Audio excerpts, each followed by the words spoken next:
Stalker, Giant Stalker, Dragon Stalker, Crypt Stalker, Demon Stalker, Rift Stalker, Grown Stalker, Crypt Stalker, Scourge Stalker, Wind Runner, I'm a boning lead skilled hunter. A death dealer, a life stealer, that's just the cost of being awesome. Welcome to episode 210 of the Hunting Party Podcast. I'm Darkbrew from thebrewhall.com and the Brew Hall on Twitter. I'm Solarflair from Warcraft Hunters Union and Cloak and Quiver. I'm Delirium from Thrill of the Wild, Warcraft Hunters Union, and at Delirium Hunts on Twitter. I'm Bendak from Eyes of the Beast. Not WoW Insider anymore, and Bendak WoW on Twitter. Well, today is Sunday, February the 1st, 2015, and we are broadcasting live on twitch.tv. You can participate in the live chat room where our lovely moderator, Ali Sonder, is there to take your questions. All right, and we've got a pretty full show today. I'm excited. We got Blackrock Foundry coming up, Hunter changes on the PTR to go through. So yeah, it should be a good show. But you know, you mentioned no longer from WoW Insider, so why don't we talk about that first? As many of you may have heard, WoW Insider is shutting its doors on February 3rd. Tuesday will be its last day. So, Bendak, since you're actually still with them at the moment, why don't you talk a little bit about that and Scattered Shots column that you've done and see where you're so basically AOL, which is the company that owns WoW Insider and Joystick, they're shutting down a bunch of their sites, including WoW Insider and the main Joystick site, and massively. And yeah, we just kind of found out through like rumors before they actually told us, so that was nice. But yeah, there's really not much to say. Just basically the editors were like, yeah, just write whatever you want. So I'm like, that means I'm writing a Scattered Shots. Which is cool. Yeah, and you published that yesterday, so you guys should go check that out. The very last Scattered Shots that we'll see, and it was a very good article. I enjoyed reading it as always. And yeah, WoW Insider is just one of those sites that, you know, it just feels like it'll feel weird not having it there. I mean, when I first started playing the game, it was like the second resource I came across. It was Thoughtbot and WoW Insider, man. Like, it's been around for a really long time. So, Thoughtbot, I've forgotten all about that one. Yeah, remember Thoughtbot? The ridiculous layout.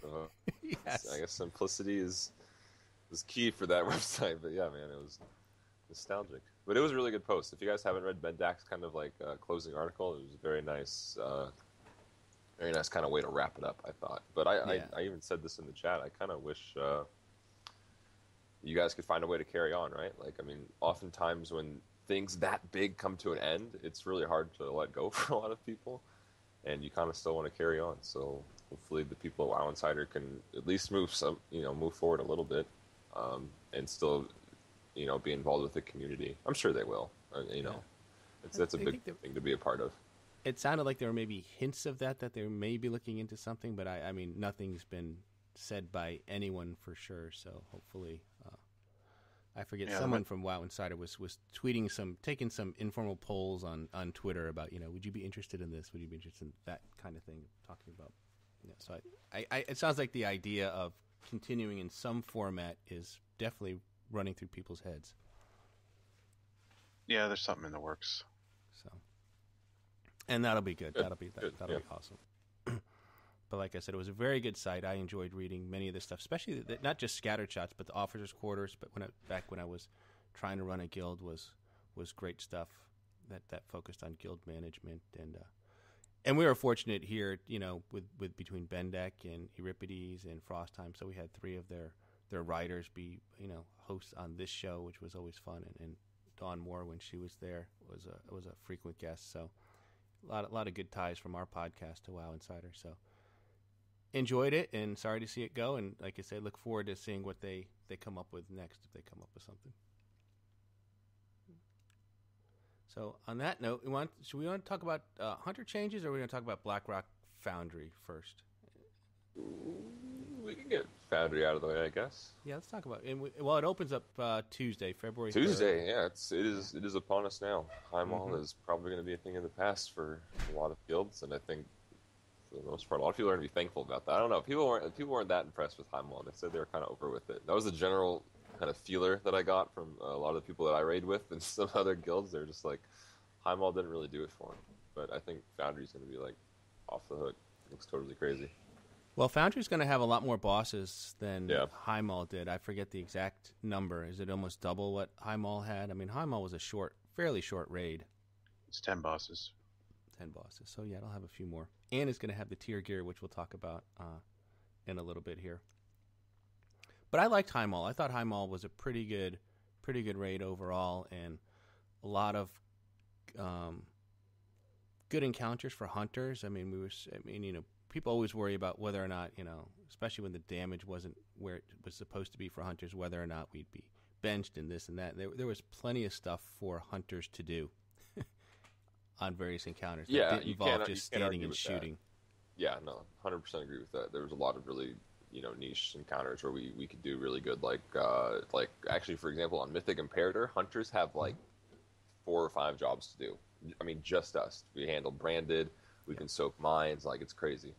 And in addition to bringing Aspect of the Fox, to the table and being kings of DPS and moving, right? So Bracken's more flamethrowers. I mean, Heimdall was filled with duties for us. There's no doubt about that. Yeah. Now, I haven't seen any of the bosses yet. I haven't tested anything for Blackrock Foundry. I know some of you guys, I'm sure you have.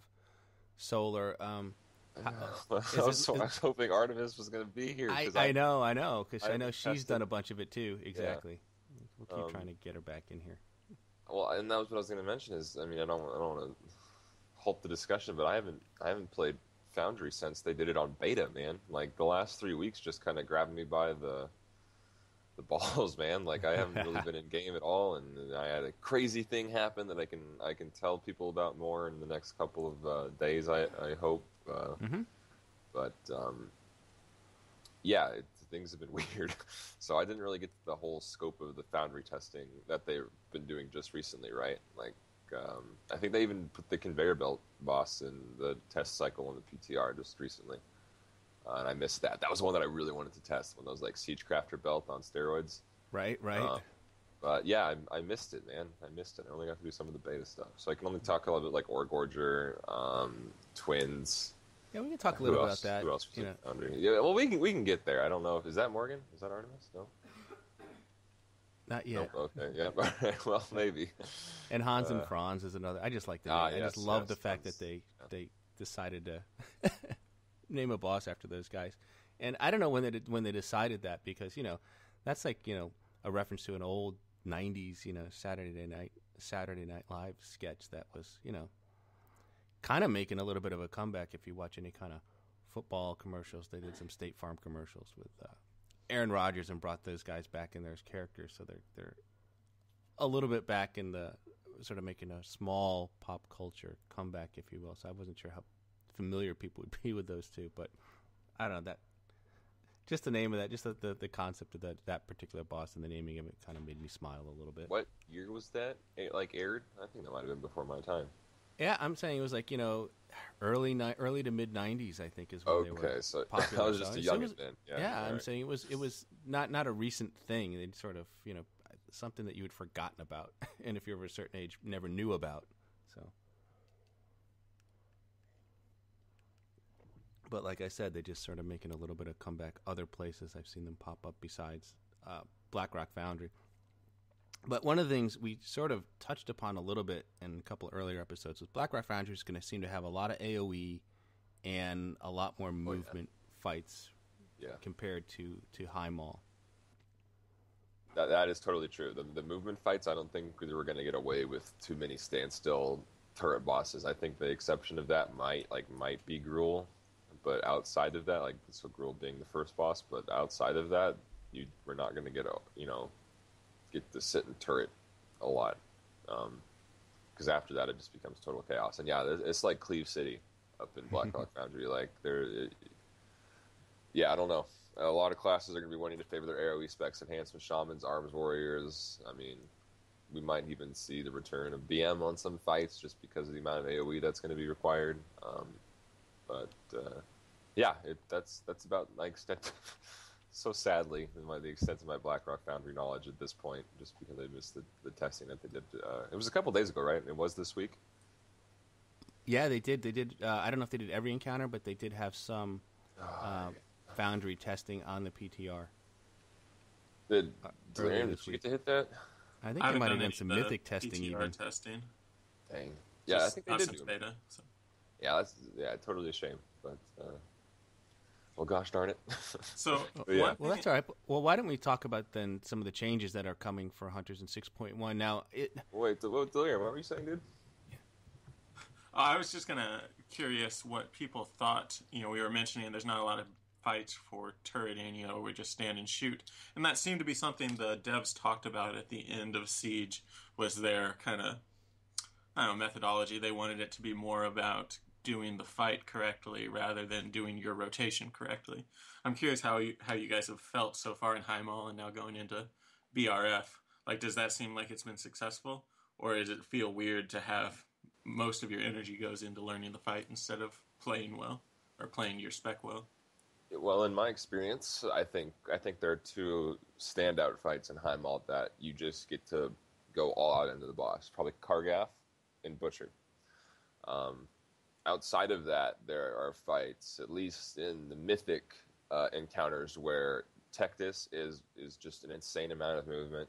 Bracken Spore is quite the dance, moving from mushroom to mushroom, dodging waves, moving from exploding mushrooms, things like that. And then you have the Twin Ogron, which you have to, do the dance with the fire, move in and out for the roar. So it goes on and on, right? Korag's a little bit less movement, but then Imperator as well, Branded Mind, etc.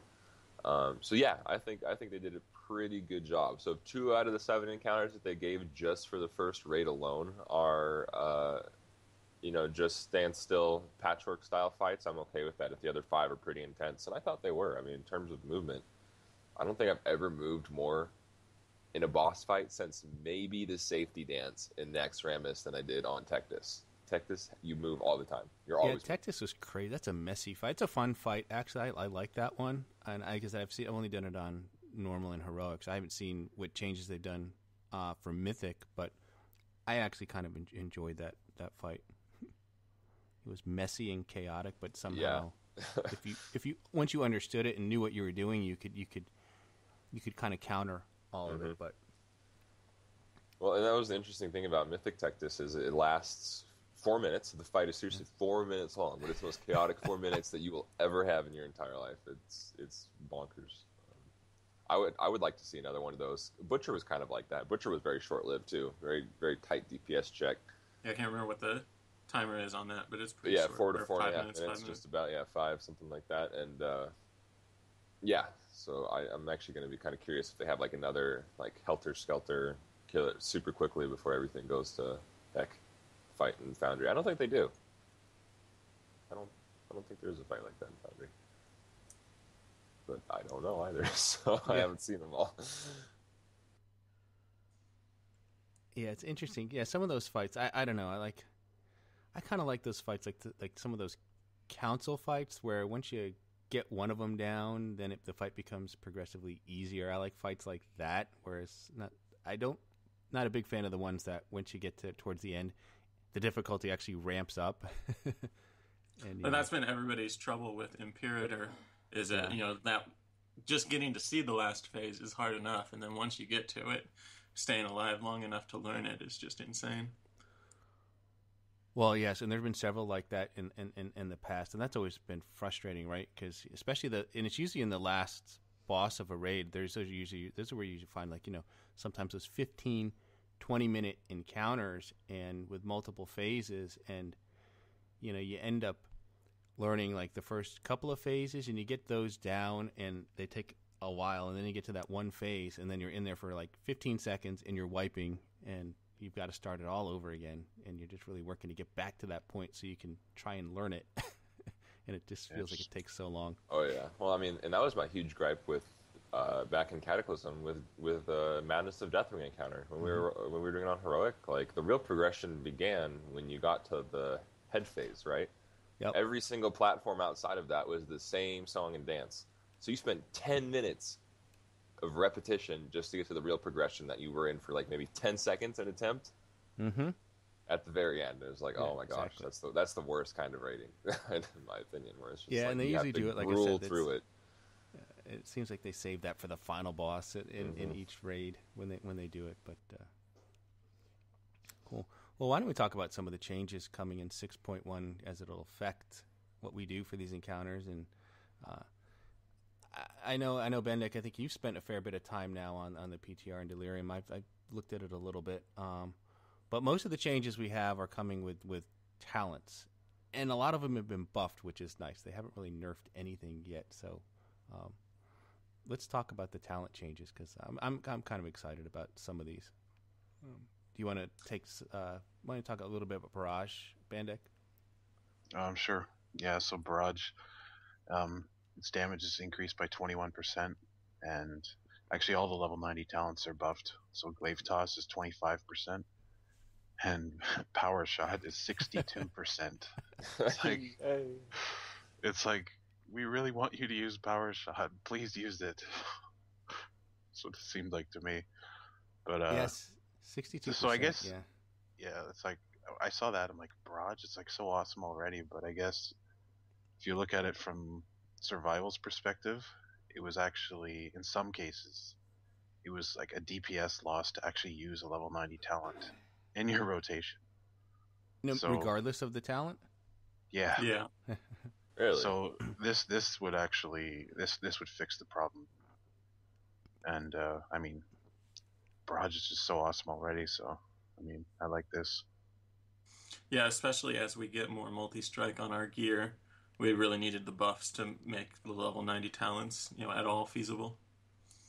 Yeah, because I mean, they were only contributing to, like, generally speaking, 3 to 6 or 7% of our overall damage.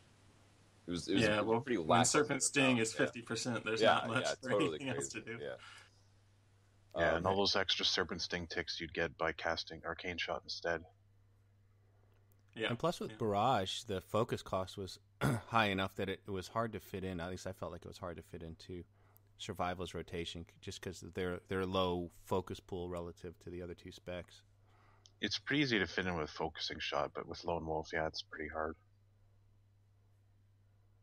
Well, the interesting thing is, we were talking about this in Skype chat just a couple days ago, about kind of what level 90 talent is most appealing for Survival. So as I was mentioning with Crows, and in addition to just executing our normal rotation, Survival with the 100 focus pool just does not have the focus to really complement using Barrage ever. It's too much of a chunk in our focus, whereas with BM and Marksman, you can kind of get away with it with the extra 20 focus, and especially with BM, where it's just generally less focus cost per executable, global than, say, Marks. But that's why I was really kind of hoping they'd bring back Power Shot. I was hoping they'd make Power Shot enough so that we didn't have to take Barrage anymore for single target. Like, we should actually petition that. We should get a movement started behind that to make, or I guess even Glaive Toss, I don't care. But a single target 90 ability that will overtake Glaive Toss on single target. Because I don't mind playing around it. I don't mind pulling up focus for it if I know it's coming. I don't mind timing it right for when there's, an extra ad that just came in, whatever. Because that adds an element of gameplay. It does. There's something to be said for that. But just having to, it's so costly.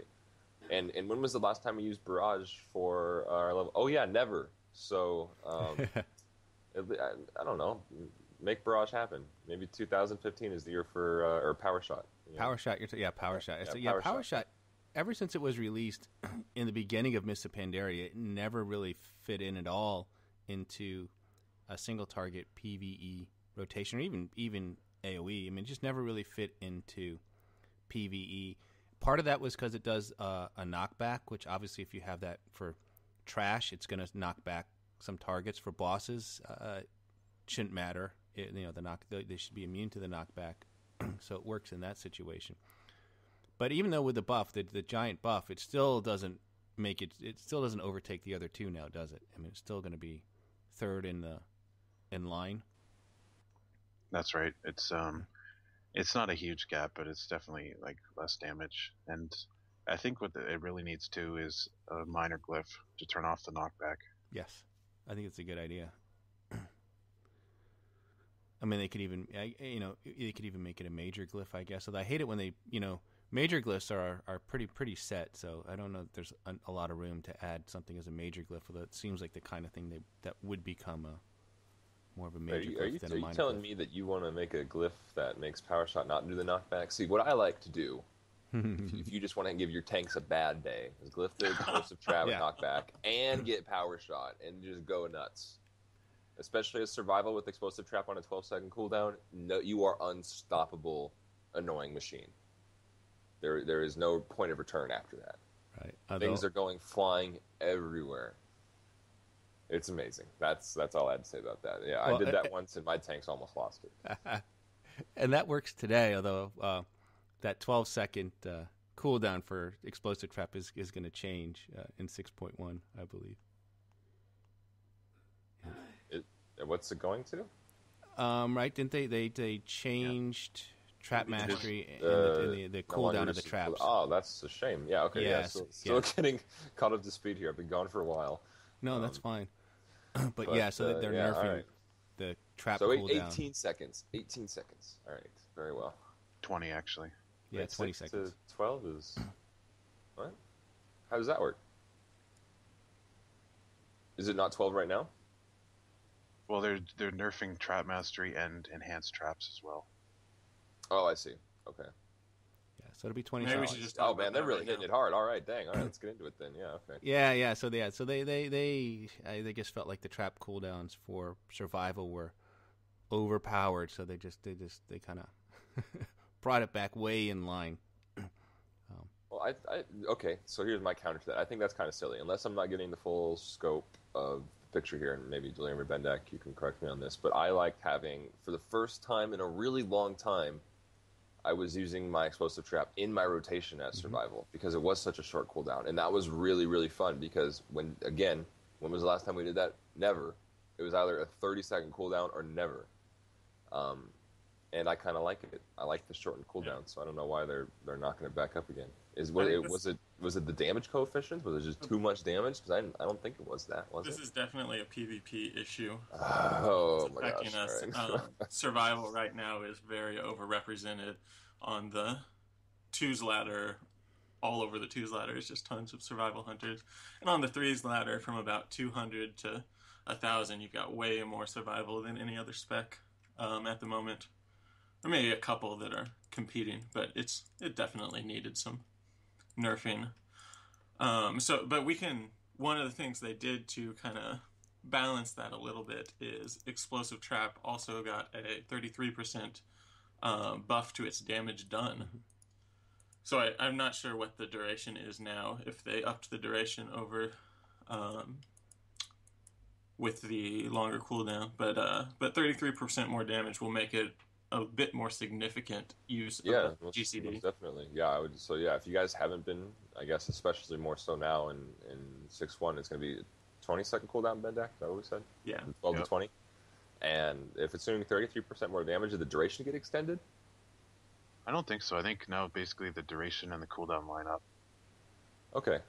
So I guess that means, if you guys haven't been already, just throw Explosive Trap in your rotation. It's good for full duration on a single target, and then of course, if anything else is in the mix, just plop that stuff down. Yeah, I think the other buffs that we don't have listed here, the Ice or Freezing Trap and Ice Trap both had their duration increased, which was supposed to make up for the lowering or increased cooldown. I'm not sure how that'll affect PvP, if it actually does anything on PvP. Seems like the DR will get in the way. And in, PvE, the traps don't make much difference there. So maybe having that ice trap up a little longer in challenge modes. That's about all I can think that would be useful. Or just like extra kiting. Is that how you mean? Like place ice trap down, extra duration, kite for longer. Yes. Yeah. So that's about all I can imagine. Maybe use that black ice. I don't know. That's not really practical, but maybe something can come up with something. Wait, someone told me to use black ice. It was back in Mists of Pandaria. It was for proving grounds. One of the really good proving grounds hunters I was like really into proving grounds for a time. And I still am. I actually been getting back into proving grounds just this last week. and he used black ice, and it was the weirdest thing. He used it to get from one side of the Proving Ground circle to the other side. I don't know if you guys remember those shielded Mogus, the ones that put up the shield, and he would set an ice trap down, and he would zip across the ice trap just so he get to the other side of the shield. It was so crazy. Yeah, that guy, he tried to milk every second he could get in there. It was cool though. But yeah, I don't think I've ever used ice trap either, or black ice. Excuse me, black ice. Yeah, that's interesting. I haven't thought about Proving Grounds, but you don't need the healing glyphs. Really, you don't need Animal Bond or anything. So it's just got a little more room. Just raw damage output right now. Yeah. But yeah, so those are the trap changes. Yeah, they took a little bit of a hit, but that's good to know that explosive trap can still fit into the single target. I like that for survival, just because traps just seem to be a big part of the survival toolkit. So I go back and forth on whether or not I want to toss a trap, an AOE trap into the rotation. But it's given the way survival works, I think that's probably okay. And I think it was at Delirium a couple episodes back, you'd mentioned that one of the things you could do is try and time it so that maybe you're casting a Cobra shot or something like that to prepare yourself to fire the explosive trap, so you're not really interfering with getting in the way of like an explosive shot or a black arrow or something like that. Right. Because you do have that targeting reticule, and you gotta line it up and aim it to where you want it to go, and that can take a couple seconds to do that. Yes, there have been times where my mouse was in one direction and I was like, oh geez, it's like, okay, so yeah, so I'll admit sometimes you lose a little bit of uptime on the reticule, but yeah, I know online there's some a few of the guides I've seen have scripts written out that you can add so that it automatically places it where your mouse pointer is. What? I don't know what the legality of wait a that second. is. Oh, I was about to say, okay, so I was like, sign me up, never mind. All right. I mean, no, I don't know. It might be totally legal. I have no idea what. So what it is, it's a script for AutoHotkey, which is like a program. And yeah, it's basically use at your own risk. You press the button and it'll drop the trap where your mouse is. That's awesome. That's crazy though. I love that. Had I known about that, I might have looked into it before you mentioned it. But yeah, all right. Maybe if someone wants to dig into that more and figure out what the terms and conditions are for something like that, that could be a great. But if nobody uses it now, or only like a couple of people use it now, maybe it's for a reason. So I had never heard of that. Right. I'm not sure. It's basically gameplay automation, even though it's just you're saving one click. It's still. It might, I don't know. I don't know if they could detect it, but personally, I wouldn't risk it. Yeah, well, I'm not sure if it's really any different than having a keyboard that does macros for you, or things like that. So, well, I don't know about you guys, but I don't play with the left click, so that macro is amazing. No, I'm just kidding. I play with the left click. So, yeah, that's pretty. That would be pretty. Wow, you talk about a time savings. Making your trap launching completely efficient. And I imagine in PvP that would be pretty amazing. That's a big time saver, right? Like ice, or freezing traps going down, right? Yeah, yeah. I mean, come on. Okay, now I see. I don't think people should be using that, but yeah. It's one thing if you're just aiming it at a small pack of mobs or a boss or something, but yeah, in PvP that would be crazy. So we skipped over a couple of talent changes. Yeah, we do. Yeah, we should go back to those. Absolutely, go ahead. Oh, did we? I guess I scrolled down too much. Sorry. Yeah. So first up, Exhilaration got buffed to it heals for 30% health now, up that from 22%. That was originally what it was it not? It was 30% up if I remember right. It was. They reduced it because of the health changes. Yeah. You know how they gave everyone more health. But I mean, they saw that not many people were using it, so. Did anybody ever use it? I guess is the outside question. of PvP, no.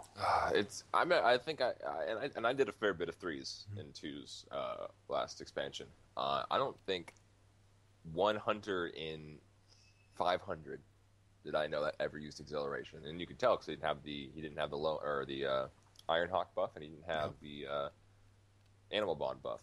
So he used Exhilaration, and it wasn't even like noticeable, right? 30% of your health. I don't know. Just keep chunking away at you. But yeah, the only time I could imagine it if you're in an all DPS, if you're doing 2s with both DPS or 3s, and you're worried maybe it'll give you that extra 2 GCDs of life to kill somebody really quick. So if you run double DPS or triple DPS in 2s and 3s, matches only last about 30 seconds anyway, right? Like it's either they're going to be dead or you're going to be dead really quickly. And so I could see maybe that would help a little bit in that situation. Because Ironhawk but if you have a really healer with you, there's no reason to take it. Effect. Spirit Bond doesn't really have the full time to take effect in quick arenas like that. So if you want just a one and done heal, yeah, I guess that'd be the only time to really use it. But I think overall that talent is just bunk. I've always changed. Yeah, the last time it was popular, I think, was when we had readiness. Yes. Yeah, you could pull double exhilarations totally. But I want it to change now. Now that they've added tertiary stats, and especially now that they're buffing tertiary stats, so what is it, double their effectiveness, or is it triple? Quadruple. Quadruple, yeah, so even better. I want it to be leech-oriented. I want it to be like a leech cooldown, or something that provides some form of leech. Like, I totally think that should be a thing now that it's in the game. I just think the exhilaration talent, yeah, I guess, like I said, I think it's dumb. It's totally worthless. It ranks up there with Power Shot and things that I never ever was interested in. And and I'm a huge fan of Leech, right? As a soloer, like all about Leech. So and now that the quadruple effectiveness kicks in, like I think a lot of solos are going to open up to people with the select amounts of Leech gear. And I wish they'd redesign that talent.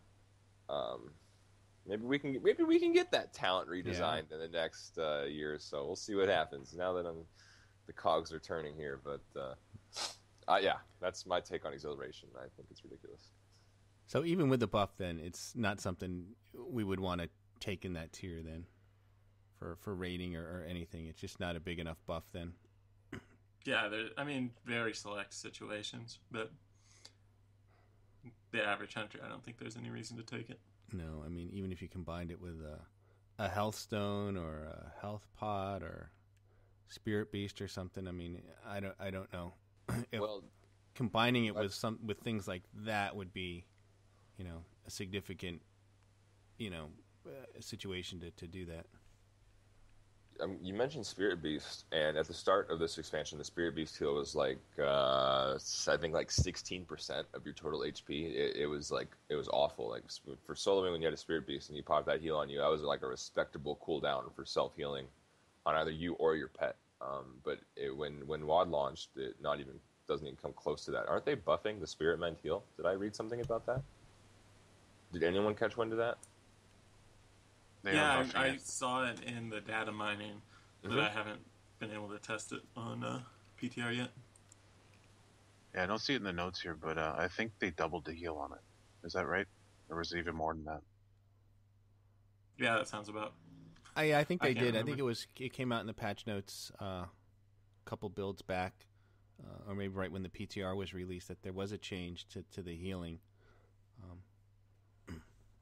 Pretty sure they doubled it. Beast. The Spirit Beasts also get an extra buff now too. They have Mastery and Crit.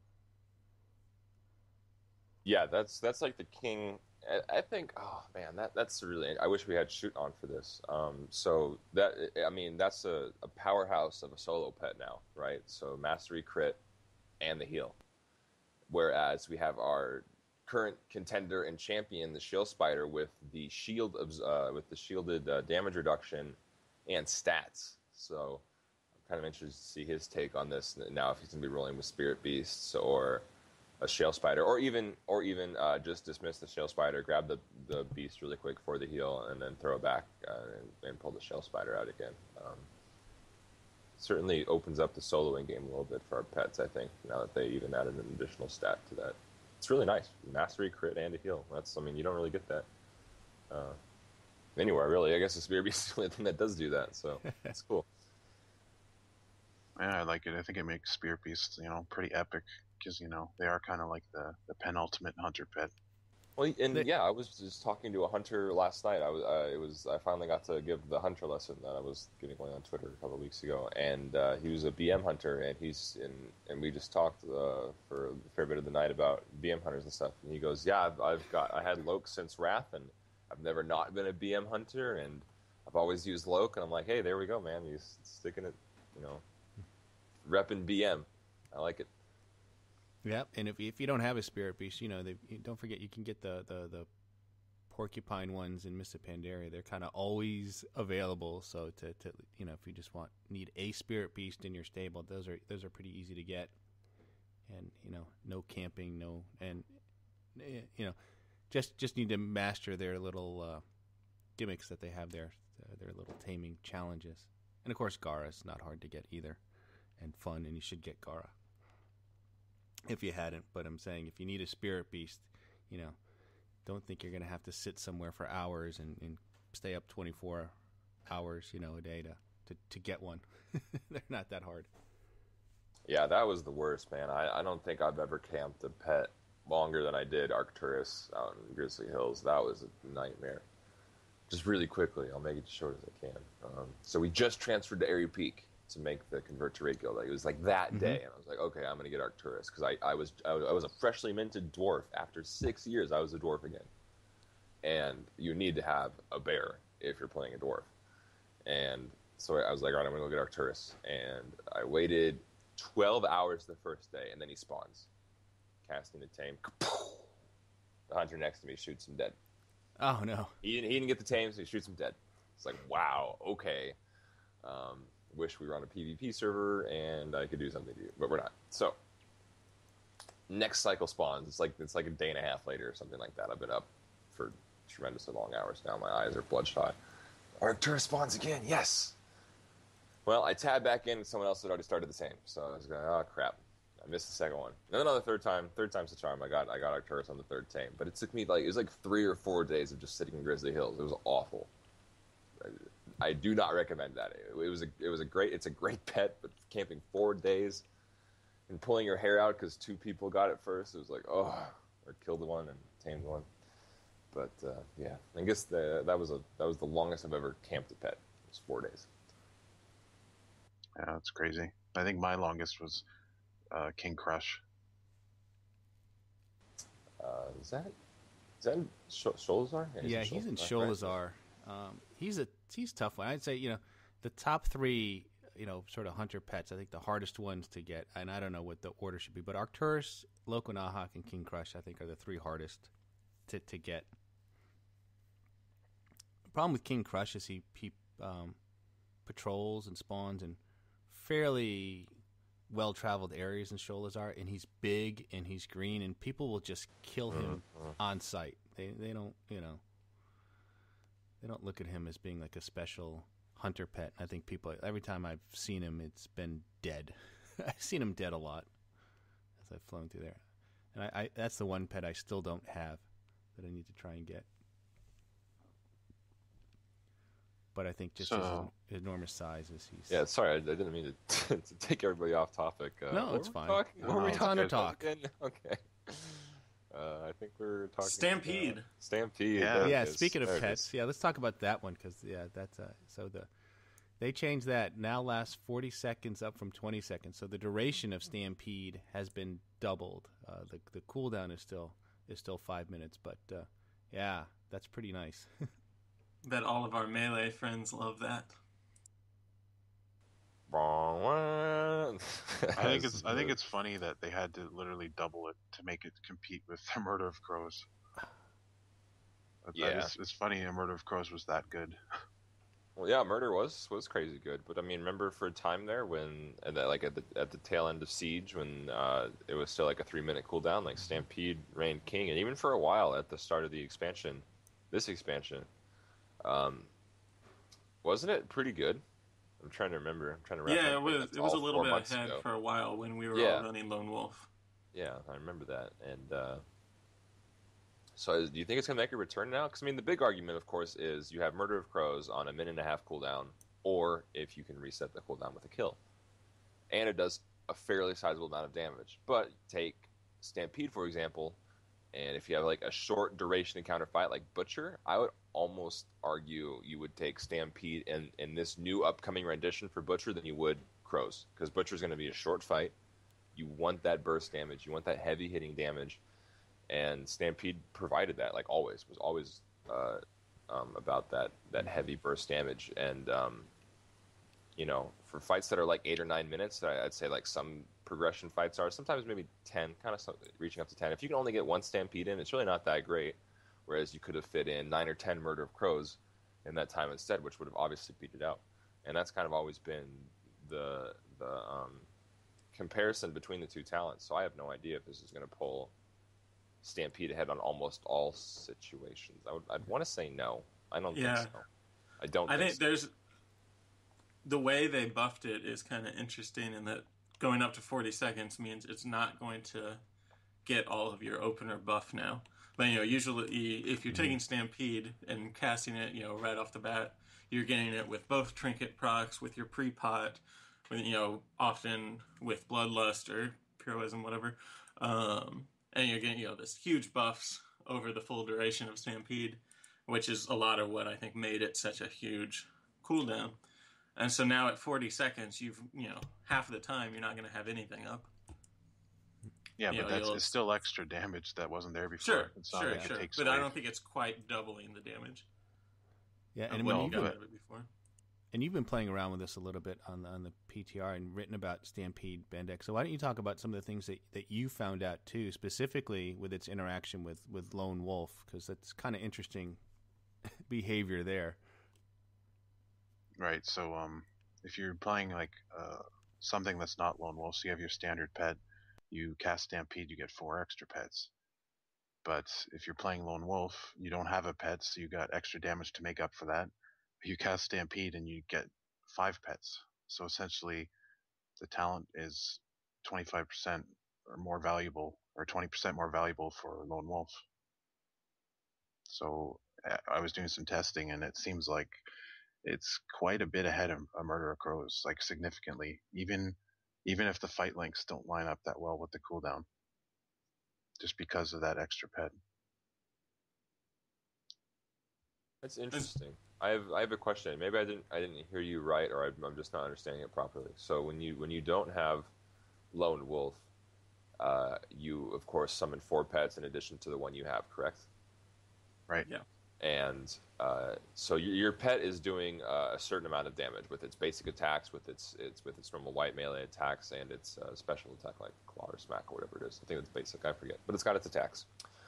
And you take Lone Wolf, and you get 5 pets. But wouldn't that 5th pet that's summoned, and maybe I'm just looking at this wrong, just deal the amount of damage that your active pet before you went to Lone Wolf did? Or am I not even looking at that the right way at all? Yeah, I mean that's definitely true, but you also get your Lone Wolf buff. So True. you have this buff to make up the damage of not having a pet, and you get all 5 pets. Whereas with if you're taking focusing shot or whatever, you just get all 5 pets. Okay, yeah, I follow that. All right, right on. So that's pretty cool. So yeah, do you have did you make a chart for that? Did you? So I kind of want to look at it now. I think I saw one on Bendak's site. Yeah, that's what I was curious. Did you write all? I did some simulations on it, and yeah, basically, if you're using focusing shot, a Murder of Crows and Stampede are pretty much neck and neck. But as soon as you go to Lone Wolf, Stampede, goes ahead quite a bit. Like we're talking like 1k DPS or more difference by switching talents. That's pretty gnarly, man. That's a big deal then. Mm-hmm. Now what I'm curious about is like sims are excellent ways to check out this kind of stuff, but it's also, I would say, sometimes remember, not an entirely accurate representation of what's going on. I mean, I think this tier more so was fairly indicative to that, right? Like we were all thinking certain things, and it's like we get in there, it's like, oh wait, no, this is actually better because now I can test it in the game, and it's intended environment, which would be raids, and we all can fall victim to that. So my question is, with Blackrock Foundry being so cleave heavy with so many ads, do you think we might get more value out of being able to time a murder correctly and chain it? No, absolutely. If you can time it right with the cooldown reset, I think it'd be a lot stronger. But I think for single target or any period of time where you're doing a lot of single target, Stampede, it looks like it's gonna be pretty good. Sure. Yes. Maybe for Gruul then. I don't think Gruul is multi-target or not. And it seems like overall, like the buff to Stampede is like more of a percent buff to BM than the other specs. Really? I mean, yeah, it scales with mastery, but you also don't take Lone Wolf for BM either. So how does it work in that sense? Oh yeah, it's mostly just the mastery. It's just The having mastery. all those extra Yeah. pets benefiting from your mastery for so long. And it's like there's opportunities too with like focus fire. Since focus fire lasts 20 seconds, you could theoretically, like I don't know what would be the best usage of it, but you could have 2 focus fires through in one stampede, right? Even if you don't wait till 5 stacks, it might be worth using it anyway. Yeah, that's crazy. 2 focus fires on one stampede would be nuts. I think you can do that. You can pop 2 focus fires in a 40-second window. That's the thing. Oh, you can. I'm just saying. Yeah, I wonder yeah. if it's better to not wait for 5 stacks if they're not there. You know. Sounds like a job for Delirium. Ready to There you go. spreadsheets to that? Yeah. You got 10 minutes. I'll work on that. But it's Maybe interesting next that when we talk about Blackrock Foundry and you talk about the amount of movement too, that would indicate too that maybe focusing shot isn't a great talent to be picking up, and that maybe we would be having more lone wolf, if we're going survival and marksmanship. Obviously, beast mastery will always take that adaptation. So, it sounds like maybe lone wolf would be more of a mainstay going into Blackrock Foundry than focusing shot, just because of the movement. Yeah, I think that'll be interesting to see what people do. One of the things Roger Brown was talking about last week or 2 weeks ago, whenever we had him on, there's not a lot of movement skill cap for hunters. So I'm wondering if we're going to see some of the top hunters start to use focusing shot on heavy movement phases as a way to kind of pull away from the crowd. Like if you can pull it off in a heavy movement fight, that'll be the way to really get those top parses, really get some high DPS. At least that's my hope. Yeah, focusing shot. It seems like, again, this is just simulations, but every time you up the number of targets when you're testing stuff like that, it's like focusing shot just gets more and more valuable. Just because you get more multi shots and all that. Mm-hmm. I like it as an ability. I mean, I thought, of course, they did a pretty good job with all the new talents as far as animations, making them stand out a little bit. And I just like that as a talent. The idea of forcing you to stand still. Obviously, it'd be nice if you could do it while moving or weren't that locked into it, or had a shorter cast time or something. But I just like the idea that it does more damage than a steady or a cobra, and just returns all of that focus. So I do like using that ability when I can. Yeah, it kind of spoils me. I find that because when I'm not using it, it's like, oh, how many cobra shots do I have to cast? Yeah, it's when they talked about it and first implemented it, it was supposed to be this, kind of the high skill cap ability. But I feel like a lot of times it's much easier because focus management doesn't exist. It's just, you don't have to think about focus in the slightest. Just cast a focusing shot, then cast 20 other abilities, cast another focusing shot. Yeah, it's all baked into the movement. That's basically the skill there. Because yeah, basically what you do is you just empty your focus pool, cast a focusing shot, and start over.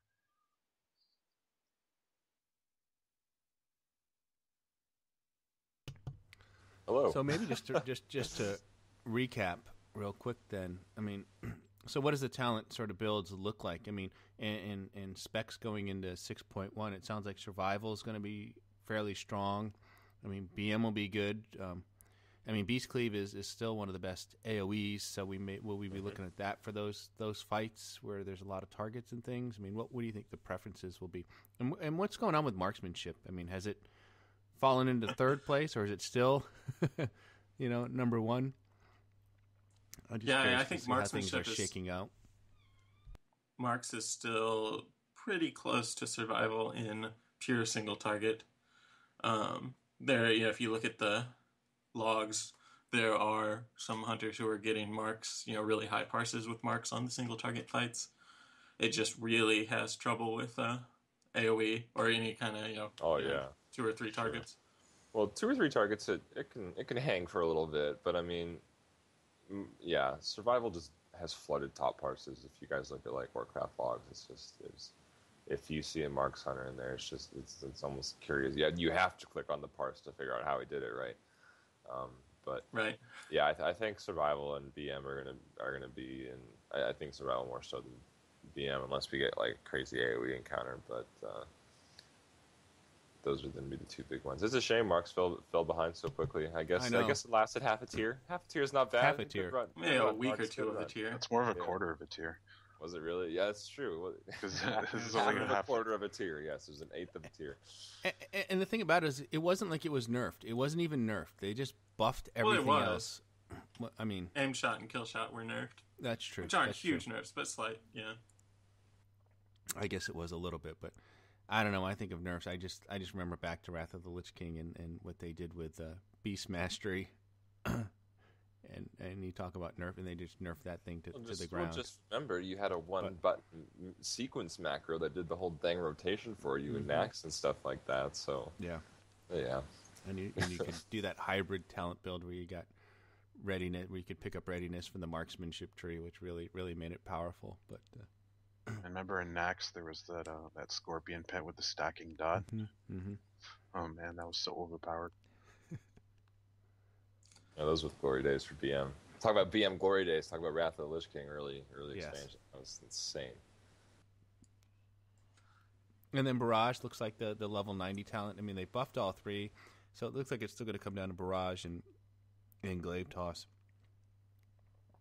Well, like I was talking about this earlier, I really feel like the 120 focus pool specs, Marks and BM can really afford to use Barrage. So yes. I mean, like I'm totally fine with using Barrage in Marks. I'm totally fine with using Barrage in BM, but it just doesn't fit well in Survival whatsoever. So like I said, I'm really hoping that they steer away from that as a single target choice for all three specs. I'd rather use Glaive Toss or Power Shot in its stead for single target. But I think overall for Blackrock Foundry, Survival is probably going to be taking names, really. No movement penalty, high damage. Yeah. Put a respectable single target in AoE. It's a contender for sure. Yeah, and we also see a lot more multi-strike gear in Blackrock Foundry. So I wouldn't be surprised if it overtook BM on the large packs of ads too. Once if you're using Focusing Shot and Thrill of the Hunt, and you can just spam out a bunch of multi-shots, you're getting thousands and thousands of Serpent Sting ticks I think with for a high enough multi-strike. I think for sustained AoE, Survival is even better than BM. Yeah, so my prediction is Survival is going to pull way to the top once we get close to BIS gear, and then they're going to nerf how multi-strike works with Serpent Sting. So that's my prediction, at least. I know, I hate to say it, but I could see a change coming to multi-strike too, because first we've got that Survivalist passive, and now our 4-set bonus is more multi-strike damage, and multi-strike is already like 3 times more valuable than some other stats. Like, yeah, it's just gonna keep going up.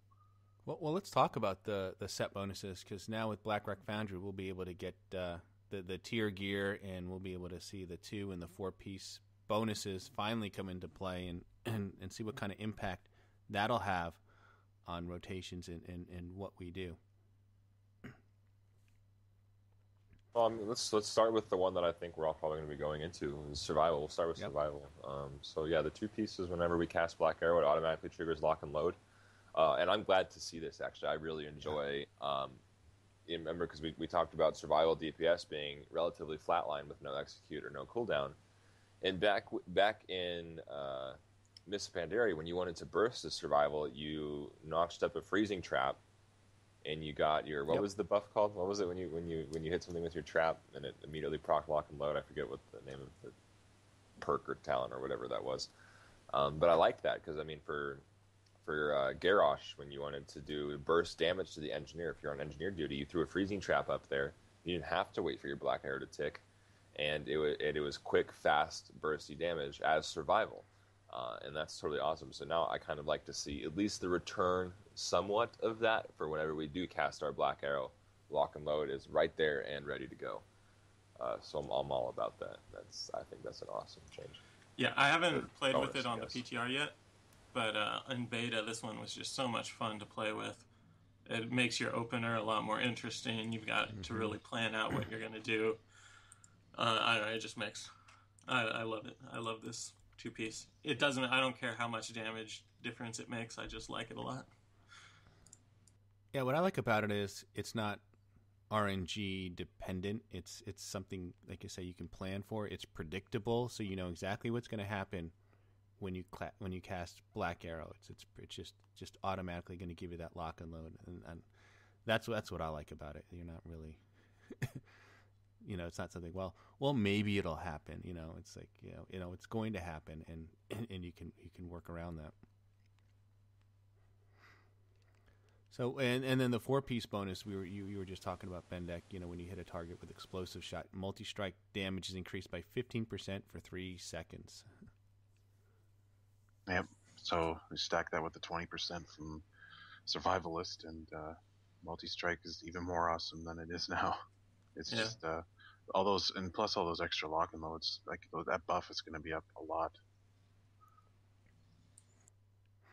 Yeah, I was going to say, and so you think about the opening of a fight where you I don't know, you probably start off, you probably want to, I think you do want to cast explosive shot and then cast Black Arrow to get the lock and load going. I mean, so you're going to have a lot of, and it's not a stacking buff though. It's just 15% for 3 seconds, but but like I said, when you have lock and load and you've got those back-to-back explosive shots, you're going to have that buff for a bit.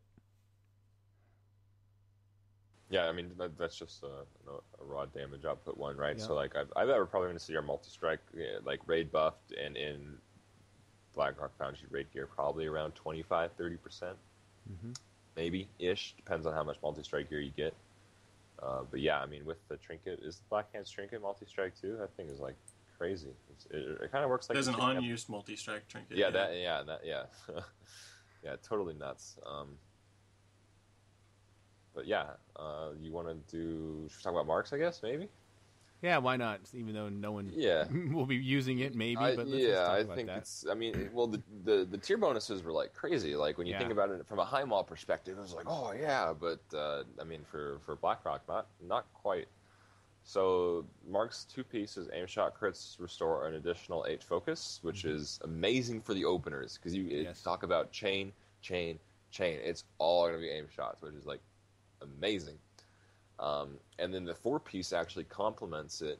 When rapid fire is active, your crit damage is increased by 3% per second of rapid fire being active. Yeah. So talk about stacking that crit up. Yeah. And guess what our previous tier piece just did? Every time we crit, we restored an additional 8 focus. So it's actually really nice synergy between the two bonuses, and not only that, but just the rotation as a whole. Like this is a really well designed tier bonus set for marks, in my opinion. But just the fact that we probably won't see many people playing it, it's kind of a shame that it might go to waste a little bit. But it offers like crazy burst phases, right? So every time you're in the careful aim phase, or every time you're in a rapid fire phase, you're just going to be pumping out the damage, like heavy crits, and just chaining aim shots, which is amazing. But perhaps going to be seldom seen. Yeah, it's seldom seen, but yeah, certainly if you want to, I imagine it'd be like kind of like it was early on in High Mall. If you want to see yourself atop the meters at the very beginning of a fight and with some crazy numbers, that's the way to go. If you guys just want to screenshot the first 10 seconds of a fight and show your guild, take marks for it. Right, it's here. And then we have Beast Mastery. With BM. Yeah, does anyone want to take this one? Yeah, sure. So the 2-piece for BM is Kill Command has a chance to reset the cooldown of Bestial Wrath, which is it sounds pretty insane. Yeah, do we remember what the percentage chance is for it to do that? I can't remember off the top of my head. I thought it was RPPM. Wasn't it Okay. a minute? Yeah. Yeah, it is. But it used to be a what flat chance. Okay. It got nerfed in the beta. Yeah, wasn't it like At a first it was 25% insane. chance or something like that? It was Yeah, like, initially in the beta it was like, unreasonable. wow, Yeah. it was pretty great. 1 in 4 chance. Yeah, no, I think some people did some testing. I forget where I read it, but I think they came to the conclusion that it's like 1 RPPM. So there's a good chance that every beast, you will reset the cooldown at least once a minute. So you should have Beast of Wrath up more often. Yeah. Which is good. Yeah. No, again, it's just more RNG for BM hunters, right? Now we got the focus fire thing, and now we got this. It's just like, I mean, and then somehow that's just gonna throw focus fire like totally out the window, right? Because you want to line up your focus fire for your beast or wrath, but with this thing going off all the time and resetting cooldowns like left and right, you have no idea. Yeah, So I think we're just going to be kind using of everything on frustrating. cooldown. Yeah, I am not a fan of the BM tier set actually, of the 2-piece at least, just because it like you said, it's more RNG to rotation, and I don't like uncertainty in my rotation. I know we've talked about this before, but it makes things very weird, doesn't it? I agree with the uncertainty thing about not being able to line up, but at the same time, I just like being able to pop Bestial Wrath more. Yes, that's like true. the ability. Big red pet. Yes, big red kitty is a lot more fun than Yes, it is. big red kitty. And the 4-piece bonus is when Bestial Wrath is active, one additional pet is summoned to fight with you. And this is just basically a standard Stampede pet. Okay, because we did have a question from Bren in the chat. He wanted to know, and I think we talked about this before, but if the 4-piece set for BM that summons the additional pet, if that is going to act like a pet during Stampede, will it benefit from our Beast Cleave, and what are their abilities? And if it acts just like a standard Dire Beast pet, is that what we determined? Yeah, it's Just essentially basic attacks? Yeah. It's almost like you're getting an extra Stampede pet. They don't... Actually, there's no basic attacks. It's just melee attacks, I think. Oh, I see. Okay. Yeah, that's what I remember from beta. But it's just, it's just cool it's like cool flavor for BM, because you take like this, Stampede, and Dire Beast, you're gonna have 7 pets attacking. Yeah, 7 pets attacking your target. It's just kind of fun. Not nice for the melee in your raid, but whatever. Well, shame on them for not playing hunters anyway, right? Solid point. Yeah, as for like the bonuses themselves, I think I read somewhere that basically they're all about more or less like 2k DPS increases, like the bonuses by themselves. Is that what you heard, Delirium? Yeah, I know a lot of people have seen this spreadsheet that's going around. Roger Brown kind of, I think, linked it last time we did the show, and pointed out some problems with it. But yeah, it looks like there's a lot of problems with that spreadsheet and what gear they used. So I wouldn't take it too seriously. But yeah, they're 2K. I mean, I think it's a percent or two, maybe 3% on the best of them, or with good RNG, but they're not huge increases. Nothing like survival in SOO.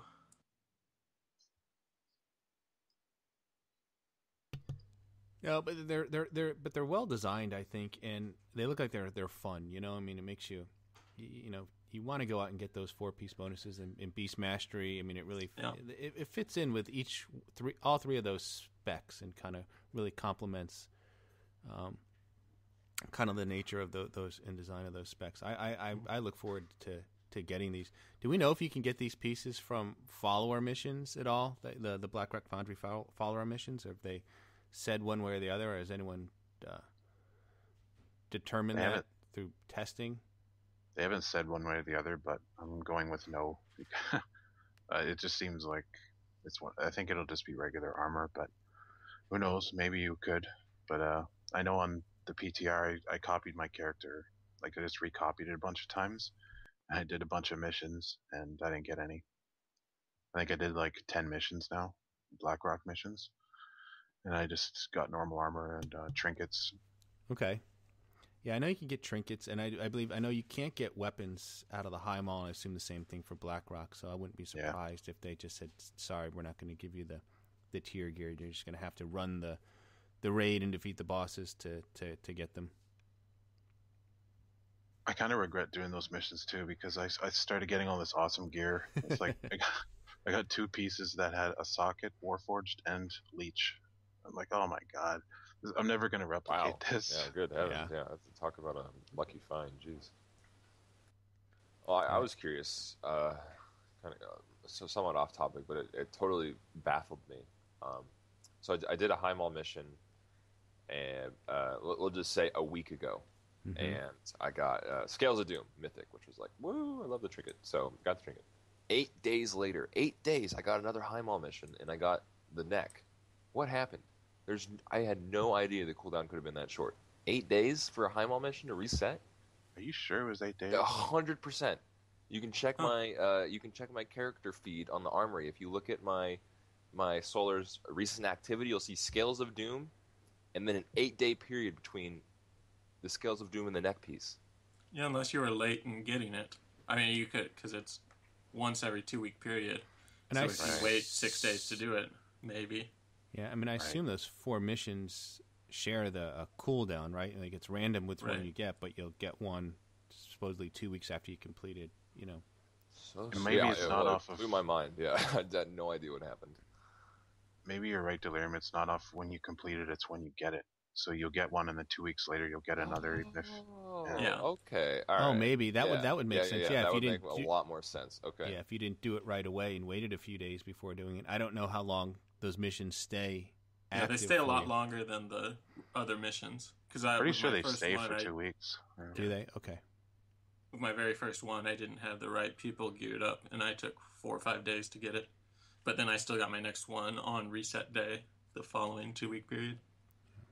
Then I think that answers it. All right, cool. Well, good to know. Yeah, I thought it might have been like some gift from the heavens or something like that. But no, okay, it was just the delay. All right. Oh, Mythic Scales. I'm so jealous. Yeah. I actually got a heroic Scales, and I had already had it. I had to DE it. That was the most frustrating thing, you know, because like I said, you got to wait 2 weeks to get one of those missions, and you get one, and all my followers, I have a 100% chance now on all the Heimdall missions for all 4, so I don't have to worry about it failing. But now I'm reaching that point where we start getting duplicate gear. Although now, because our progression has been very slow, I think I have reached the point where I'll start getting mythic gear for those missions. So that'll be. Well, didn't you just switch guilds, man? I did at the end of last week. So I haven't raided with the new one yet, but we'll start on Tuesday. So. What are you guys tackling? I remember it was a couple days ago. I remember reading the post, but just knowing me, what's their rating like? What are you going to be doing? I mean, it's like I said again. This is fairly casual, but they're at least able to go in there and get things done. So we'll head into we'll get into Blackrock Foundry. I'm pretty sure sometime next week, so we'll be able to start that right away. Hopefully, they'll just jump right into heroic because there's not much to be gained. I don't think from doing normal gear wise. Right. And I think they're working on Imperator heroic, so probably kill that this week. So yeah, I mean that's the best kind of guild that operates on a casual, maybe hour and even style, but still clears through heroic. I mean, what more can you really ask for? Yeah, exactly. And like I said, there's about half a dozen people that I've raided with and been gilded with over the years, so it's not like I'm going in completely. I'm going in there knowing having quite a few friends there as well. So yeah, it should be a good fit. So I'm looking forward to it. Cool, congrats, man. Thanks. That's always fun. One thing we should mention too with the Blackrock Foundry mission, since we're talking about that, is that they have 7 abilities to counter. So there's no way you're going to be able to counter all of those. I don't believe, unless you get the legendary follower. I heard this through the grapevine, and maybe someone can expound on this, or maybe if someone hears it, they'll know what I'm talking about.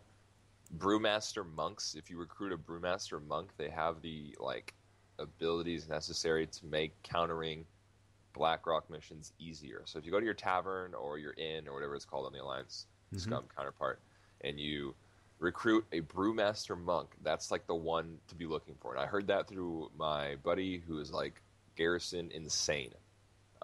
So I think that's fairly verifiable source. But yeah, I don't know exactly. It's Wild Aggression, and maybe it's something else. I don't know what it is. Don't take my word for it. Brewmaster monks are what you're supposed to be looking for Blackrock Foundry missions. Yeah, the problem with, and just keep in mind, when you go to the inn recruiter, you can't recruit by class or spec. You have to choose. No, you just have to get lucky. Yeah.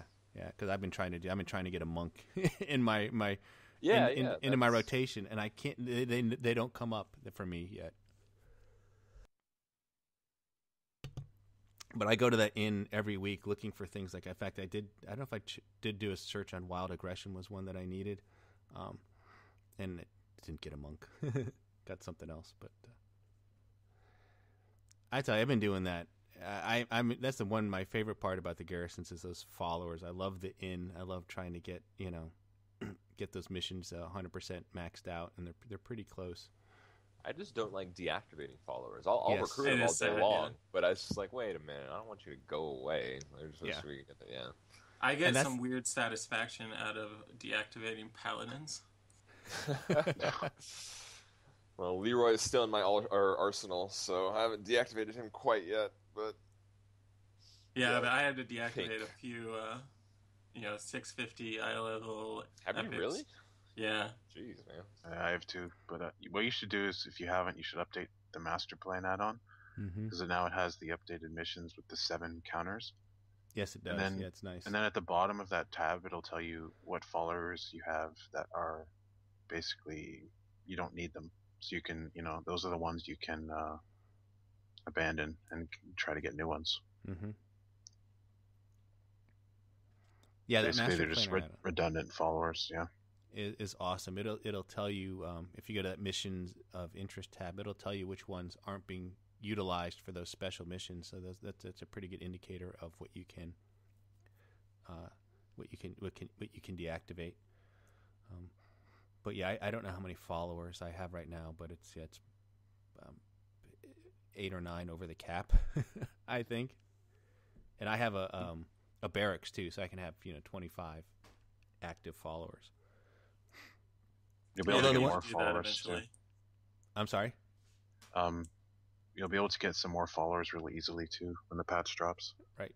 Because any you know how when you pick like a building in like Gorgrond or whatever, and it comes with like 2 followers from the quests, Mm-hmm. you'll be able to get the followers from the other building now. You can just buy them for like 50 gold from a vendor. Oh, that's nice. Wow, I So, thought it was gonna be way more expensive than that. It was originally 5,000, but now they Yeah, I thought so reduced it too. to That's why I thought it was 50. gonna be 5,000, but 50. I That's thought it awesome. would be the same as it costs to switch your quests around, because it costs 5,000 to switch Gorgrond, right? From the lumber mill to the arena or whatever. Yeah, I think so. Yeah. Huh. Well, that's why I went to get all the followers. Oh well. But yeah, I think I'll just buy them all, and hopefully some of them roll epic. Yep. But that's the problem. I got a really good follower out of the inn. Not this past week, the week before, and I forget what I was looking for. I was looking for something like it was either countering a specific ability, or maybe I was looking for burst power. I don't recall, but I ended up getting but I did get burst power and epic mount on him, and I was like, oh, it's like there's no way this guy's not gonna fit into the rotation so at some point when he gets to epic level, just because of the way those two play off each other. Yeah, I went in like 1 week from having no epic mounts on my main to having like 4 or 5. Mm-hmm. It's kind of weird. When I upgraded a couple to epic, they got it. And then that Thistly Crow, I don't know if she automatically comes with it or I just got lucky and she had it, which is the legendary quest person. And then that same week I decided to do epic mount on the inn, so now I have very short missions.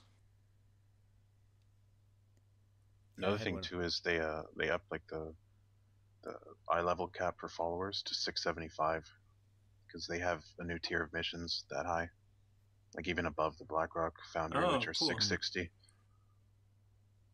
Yeah, That's they fun. just reward like big like stacks of like primal spirits or Apexis crystals and stuff like that. Awesome. That's still nice though. And plus, you can, by bumping your follower to the max, you can squeeze out a couple extra % on your success chance. Yep. And then there's going to be a daily quest if you have the bunker, where you can just get a piece of follower gear once a day. You can either choose the weapon or armor, and then it's one of those, you right click on it, and you either get epic or rare or common quality upgrade piece of gear. Yeah, that's cool. Now, did you always get one of the? Can you get any type of gear? I guess it can be random to any time. Like there's some, in other words, that will automatically bump, say, your followers gear up to 615 or 630 or 645. Will it give one of those, or will it be one of the other kind that just bump it up, by 3, 6, or 9 levels? I don't know. I think it can be either one. Yeah, I've got like tons and tons of, hey, give your follower a set of 615 gear. And I know. I have no use for them at this point. So frustrating. I wish I'm holding on to them just in the hopes that one day they become BOA. Mm-hmm. Yeah, that would be nice. Cool. All right. Well, we do have some listener Q&A and email. Should we rip through that a little bit? Yeah, let's knock it out. So, Sounds good. Ro, we know him. I know him. Ro from Realm Maintenance Podcast has a question for the crew. I'm noticing hunters being placed in the spotlight due to their inability to be mobile, or due to their ability, due to their ability to be mobile and DPS, while that mobility was largely stripped from other range specs, like Destruction Warlocks, perhaps. Do you feel the pendulum swung too far in making hunters the most useful range class in current rating? No. The answer is always no. Yeah, I mean, you bring up a good point. I got something to say about this, but Delirium, go ahead. I just like to point out that to do top DPS, we are just as limited as most casters. To use focusing shot is a lot more restricting because we don't have instance we can just cast forever while moving. We don't have anything we can cast. We get 2 arcane shots and then we're out of focus. So we have to stop cast focusing shot. We can't cast half damage shots or dots that do a lot less damage. I think my druid can constantly spam whatever their fire is now, sun starfire or whatever. So it is a lot. It's very different than how most casters work, but it is definitely restricting. I think hunters are just a lot more used to movement. So it's different for us. But it might have. I don't know why they took it out of casters as much as they did. I don't know why, wild growth can't be cast while moving or various other things. So here's my theory behind it. I don't even know if you want to call it a theory, but so yeah, I mean that was like during the Great Hunter debacle that was like Throne of Thunder to Warlords of Draenor beta, people were crying out for hunters to be changed. They said it was long overdue, things needed to be fixed, things needed to be cleaned up, and Blizzard scrambled to get this fixed for Warlords of Draenor. And in this process, they changed a lot of things. They did our ability pruning, they made some adjustments, and they made our niche very clearly defined as being able to DPS and move.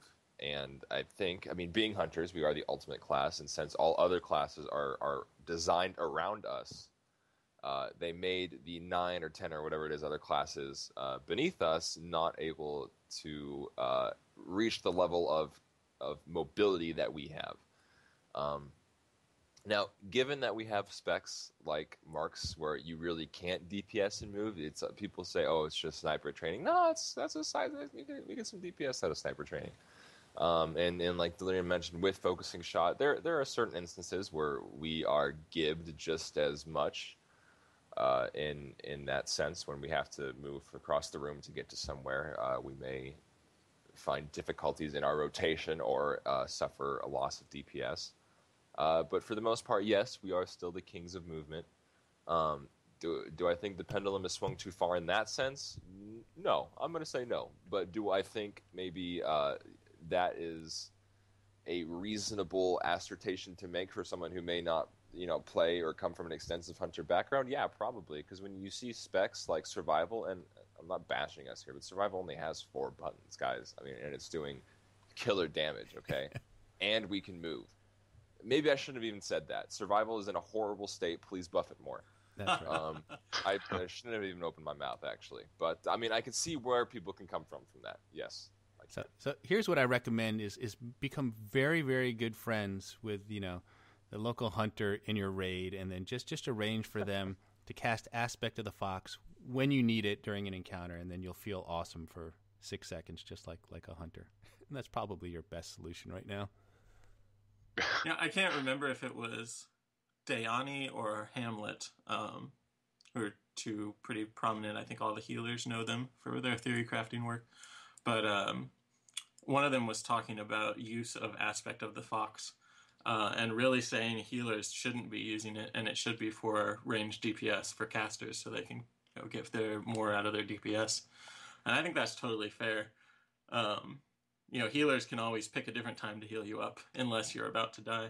But if you, as damage dealer, lose out on a little bit of damage, then you've lost that forever. There's no way to make up for it. So yeah, it's totally fair to talk to your hunter as a caster and say, we need this time to do damage. We need this time to get our full rotation off.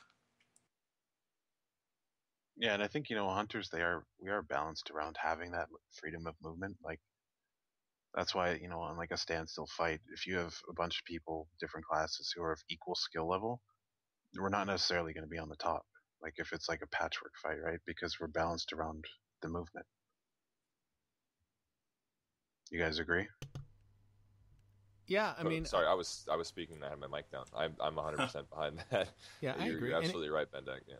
And it's not that much different than where we were in Missa Pandaria. Correct me if I'm wrong, but I mean, we had that freedom of movement back then too. I mean, we could cast a lot of those abilities on the move. I mean, eventually, they work their way towards that. But by the end of that expansion, by that final patch in Siege of Orgrimmar, we had that full mobility like we do now. Right, so like on a standstill fight, we might not be at the top, but once there's movement, things balance out more. Yeah, like I mean, for example, and yes. So raiding in guilds that are tackling, the end of the mythic or finishing the mythic content right now. I mean, like there were variants of mages. I never even bothered to check what spec they were. I think it was Frost at the time that would beat us out. There were demonology warlocks. You had like a sick demonology warlock in your guild, they could beat us out still. So yeah, I mean, it's not like if hunters get to stand still and do absolutely nothing other than just turret the boss, we'll probably be in the top 3 or 4, but we're not like obscenely ahead by like a crazy amount or anything. Yeah, and I'll concede too that we're probably pretty good on progression too, because like the other range classes have to learn the fight before they can start doing their max DPS, like all the movement and when they can plan everything out. That's a great point. Whereas with us, it's kind of like we're good to go right away. Yeah, I don't know how Blizzard can fix that too. I totally agree with your point. During progression is when I can beat other people, and then once we get used to the fight, most of the mages or even our melee classes are destroying me all of a sudden. So I don't know what the fix for that is, though, if there's a way to make that more balanced during progression that doesn't completely kill us in the end. Maybe this explains all of our mid-tier buffs. Yeah. Or I don't know, man. From a designer perspective, I couldn't even think of it. Make everybody cast and move. Just say F it and just have everyone cast and move and just doing the damage around that, right? I have no idea. And another thing to keep in mind. Go ahead.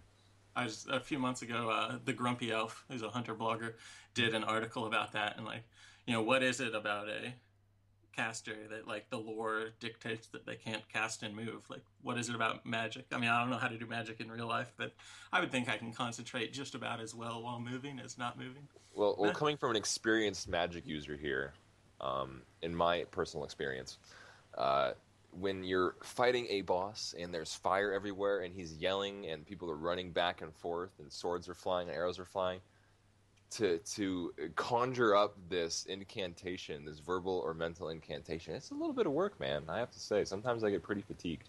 I don't know if Harry Potter can do it. Well, he's got one of those magic sticks. I don't have a magic stick. Another thing too is the other casters, like, yeah, you might not be able to cast while you're moving, but if you're a hunter, it's like whenever there's an important job to do or something with responsibility, that's us every time. So it's kind of like I feel that like kind of offsets it too, because there have been certain instances where hunters get the gimp job, right, or the duty that requires us to put attention into more important aspects of the encounter that kind of draw away from our DPS. But I would almost take that as a badge of honor, right? Because we're the class that can do it. I mean, yeah, we lose a little bit of damage, but take that, mage. I'm doing it instead of you, right? I don't know. on Mythic, what's the first buff called? Correct. Double When I have deterrence, to do double the deterrence to hop. Double deterrence with a hop. 20 Jesus, seconds of no that DPS is so annoying. miserable. It is miserable, but it's you're taking one for the team. I totally agree with you. Yeah. Mm-hmm. Or like on like Bethtalak, where you had to like pull away to kite the spiderlings. I don't know if you guys remember the spiderlings. Right. Played Barks and you cast and you got barrage on all the spiderlings. Like we get to beat on the drone, and Mark say he was just as garbage as it was now as it was then. And so yeah, I mean there have been the duties that pull us away, but For me, I less. enjoy it. It's less losing DPS. Just sometimes, if you're the one with like the responsible job, it's like when you screw up, it's just like, oh man, it's like the whole raid's like looking at you like, come on, man, you got to get this. Yeah. And sometimes you just want to be like one of the other DPS, where you just sit there and DPS.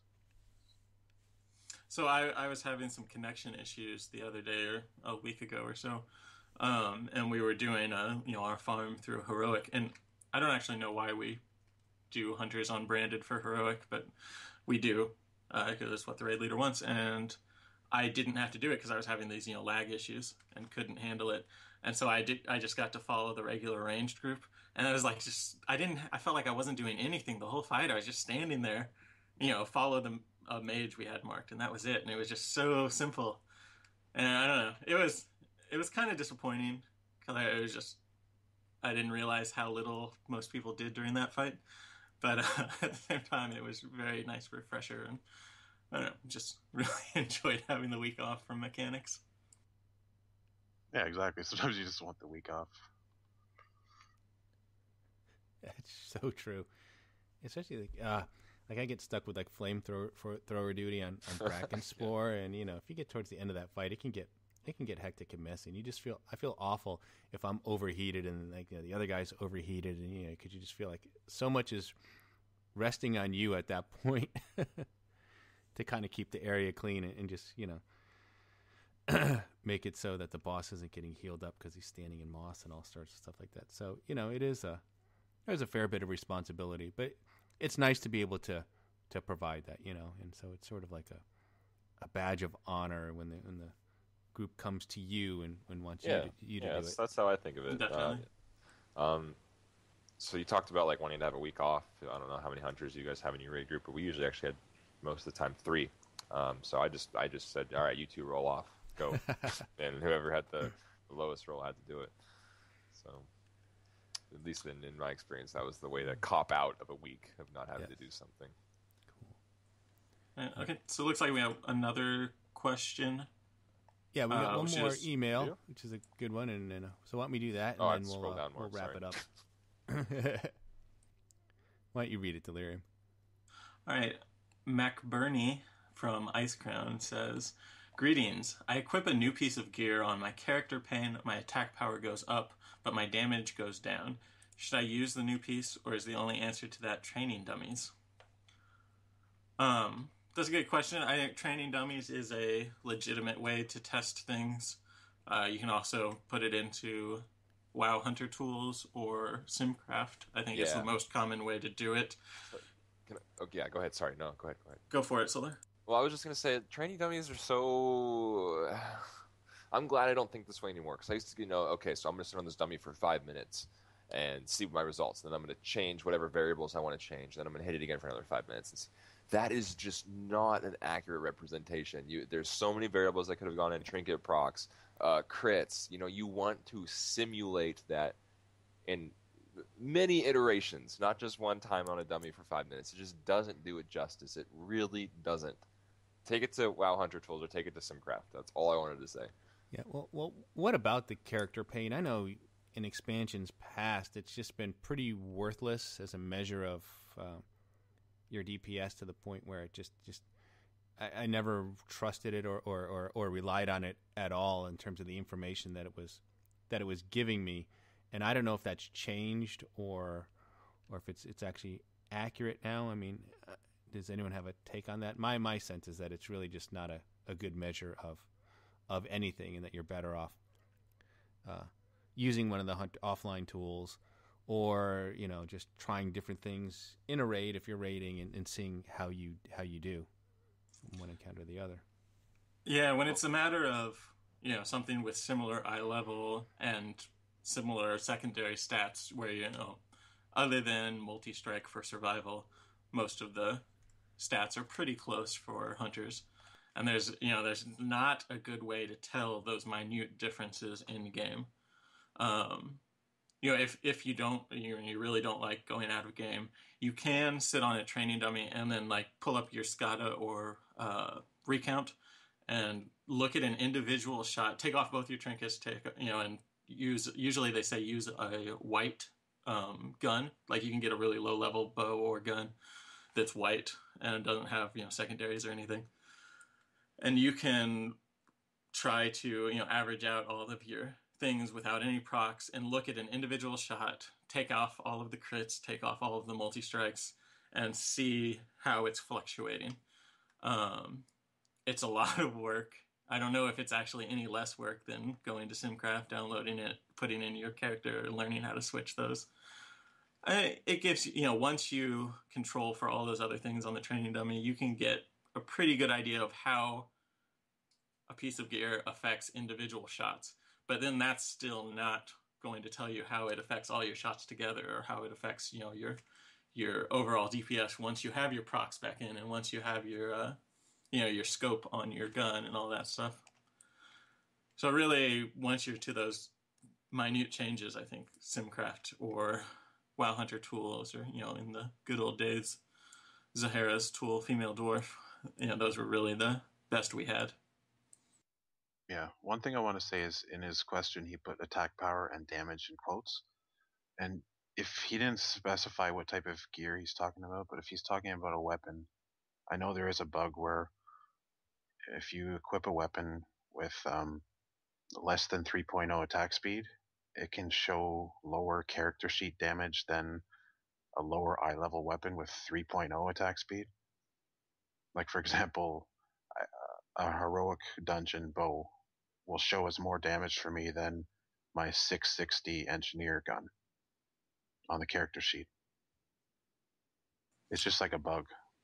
Yeah, and I think that has to do with how they average your attack power so it's all kind of controlled for a base of the 3-second weapon. I don't know if I'd call that a bug or if it's kind of intentional. Well, it's kind of, but it's it is it's a bug because the damage it shows, your auto shot damage does go up. So like the damage on the character sheet should go up too. But I know he might be referring to that, since he said his attack power goes up, but his damage goes down, which should never happen. Because attack power is like directly tied into that. So I think he might just, if he's talking about a weapon, that's what the problem is, just a bug. Or a display, whatever. However they're calculating it. But as for what you guys were saying, if you're for just like small upgrades, it's really hard to test by yourself. You really have to, it's easy. I think it's easier to use the tool. Yeah, I completely agree, and that's one of the great things about being a hunter is we have lots of tools and lots of resources outside of the game with which you can use to to kind of figure out how you're doing.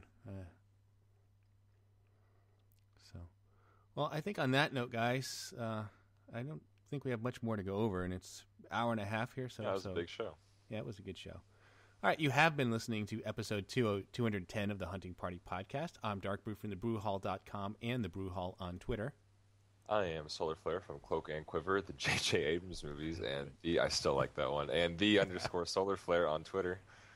I'm Delirium from thrillofthewild.com and at Delirium Hunts on Twitter. I'm Bendak from Eyes of the Beast and Bendak Wow on Twitter.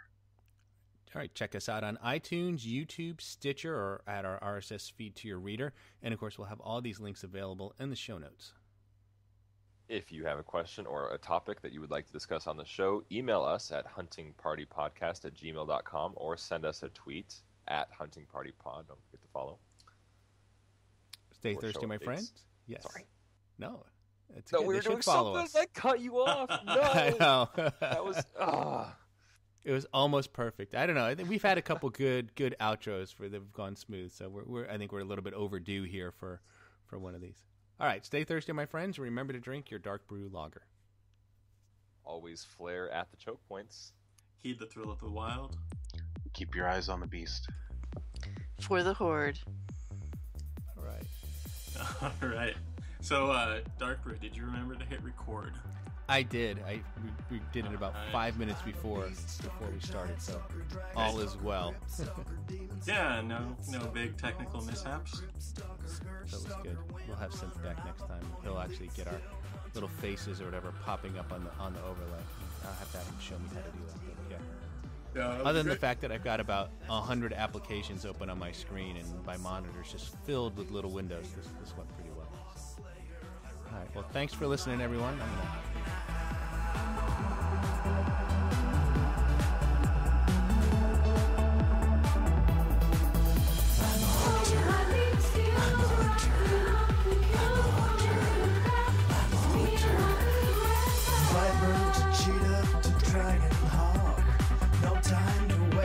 I can jump shot, BM, MM, and SB. I can rock out any tree.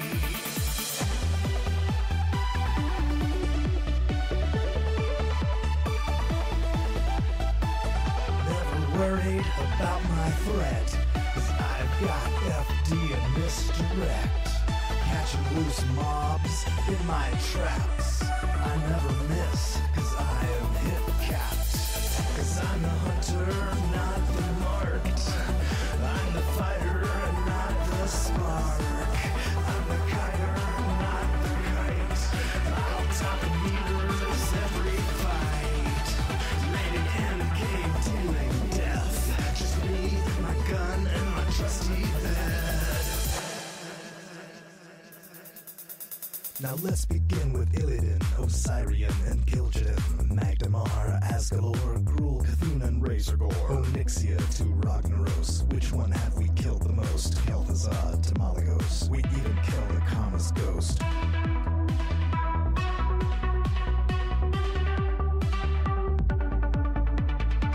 Feels like we're getting close, all that running as a ghost. Yogg-Saron, Therian, Sartharian, Magtheridon, Saphiron, Luciferon to Sulfuron.